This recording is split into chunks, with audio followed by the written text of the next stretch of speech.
Hi, welcome back to my channel, and today we are going to be talking about mucus. I get so many questions. People are like, oh, I have mucus. How do I get it out? Blah, blah, blah. Or the popular saying, mucus is the cause of every disease. And every time I hear that, I just want to question it. Like, is it? So let me do my own little research and learn more about mucus. Now, y'all know I like to have my outline because I talk a lot and I don't want to miss anything. That is my dog Sheba. She will not allow me to sit in this chair without her being behind me so she can look out of the window. So that's Sheba. But anyway, so let's get down to the meat of this thing, if you eat meat. Oh, I'll be here all week, folks. I literally make myself laugh. But anyways, oh, and I might as well go ahead and say it. Go ahead and subscribe to my channel, please. If you don't, I'll cry tonight. But so here we are. Is mucus the cause of every disease? Let's see.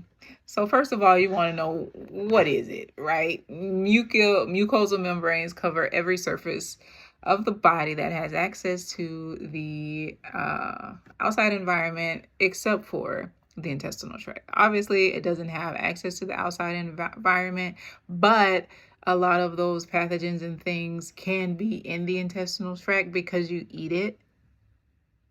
Because y'all eat it. Well, I eat it too. I'm not gonna put the blame on y'all, but hey. But yeah, so it is in the intestinal tract as well. So we have the skin, nose, throat, mouth, airways, the digestive tract, the urinary tract, the vagina, the eyes, the ear canal, the lungs, and the scalp. That was interesting to me because I didn't think that the mucosal membranes would actually be on the scalp, but it makes sense when you actually think about dandruff.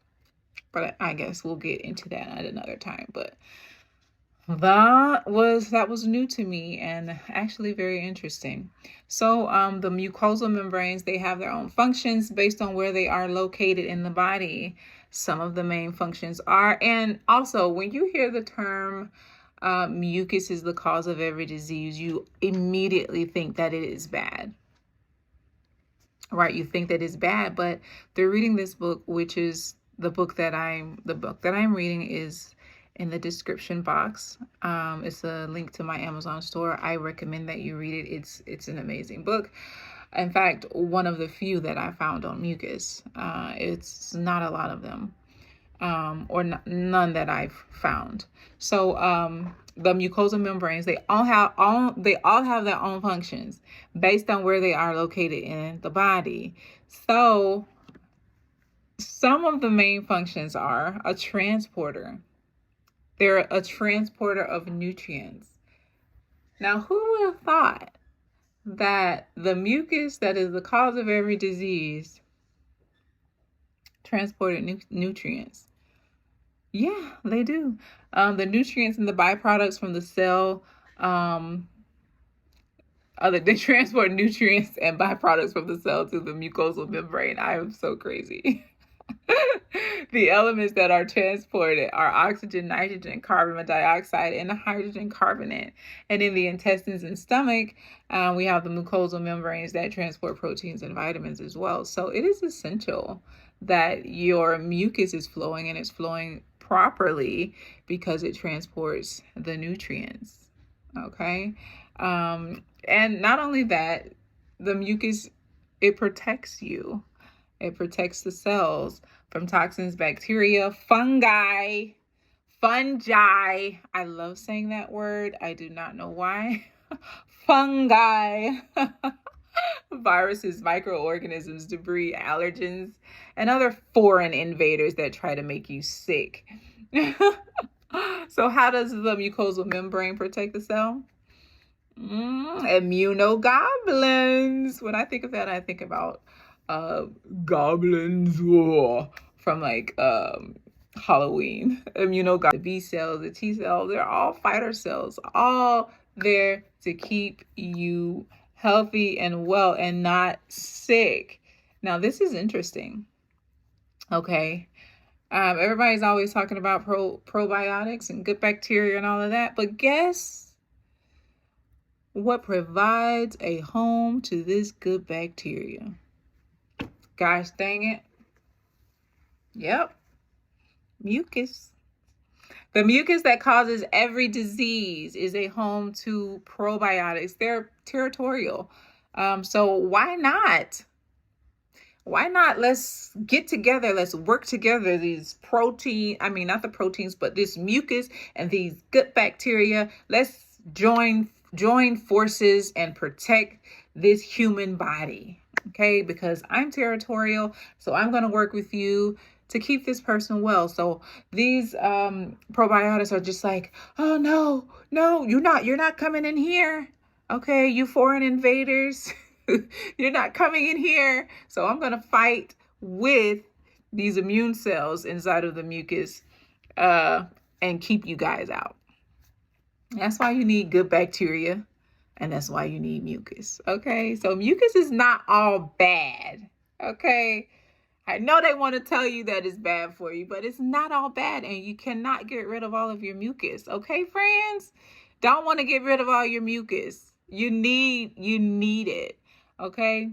Now, just as the mucous membranes kill off invaders, it's important to keep the epithelial region cleaned, because what happens is once the microorganisms are killed, it needs to get eliminated from the body, right?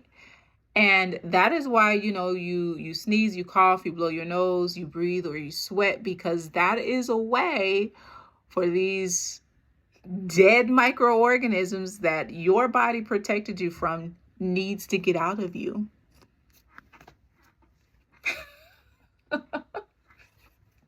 It needs to get out, right? So you have to keep these things clean, and you have to do that through diet, friend.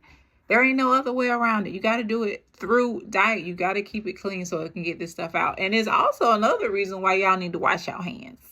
Okay? Why y'all need to cover y'all mouth when you coughing and you sneezing. Okay? Because the body is doing its job, and I don't want your toxins on me.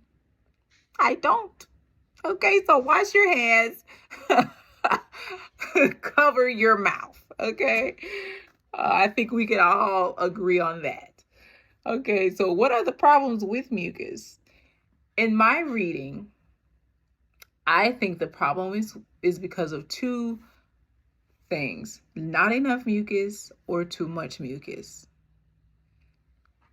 Okay, so when we talk about in the gut, we talk about the issues like GERD, IBS, food allergies as a result of intestinal permeability. And intestinal permeability, which you also know it as leaky gut.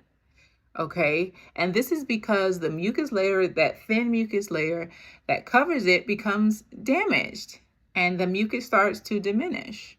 And then when it does that, these creepy crawler invaders can now get into your bloodstream and make you sick and send off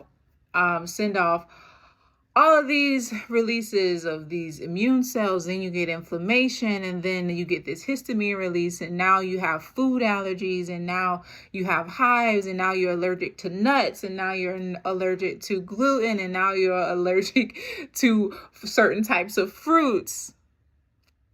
All because you got a leaky gut and you don't have enough mucus to help protect you. Poor mucus. Poor mucus. Poor mucus. You don't have enough. Now, on the other hand, you have the issues of mucus in the lungs when there is an overproduction of mucus, which will prevent the removal of mucus from the lungs, contributing to asthma, COPD, and other respiratory issues, right? Because you know how I said earlier that your body is supposed to eliminate the dead microorganisms, these cellular wastes, and you got to get them out. Your lungs, they have these little hair-like things that kind of move like that, cilia. And once the mucus does its job. These little cilia-like things, it's supposed to move it out of you, move the mucus up, which is why you hawk up those chunks, you blow your nose and all of that, you sneeze, because it's getting the stuff up out of you. Okay.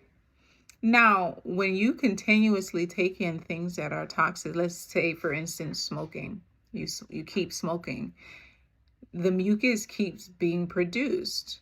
So now these little hairs that were there to move the mucus out, they can't do it. So now you have a chronic cough, right? Or your airways get tightened. You got asthma. Or you have chronic cough and you can't breathe. You have COPD. Okay. That's what happens. Okay. And coughing is just your body's way of trying to break it up and get it out of you. So if you have chronic cough, you got a whole lot of mucus, baby. So how do you improve it, right? That's what we really want to know. How do we improve it? You gotta stop eating the crap. For your bowels, you want to eliminate wheat, gluten, and dairy. Okay. The mucus is made up of glycolipids.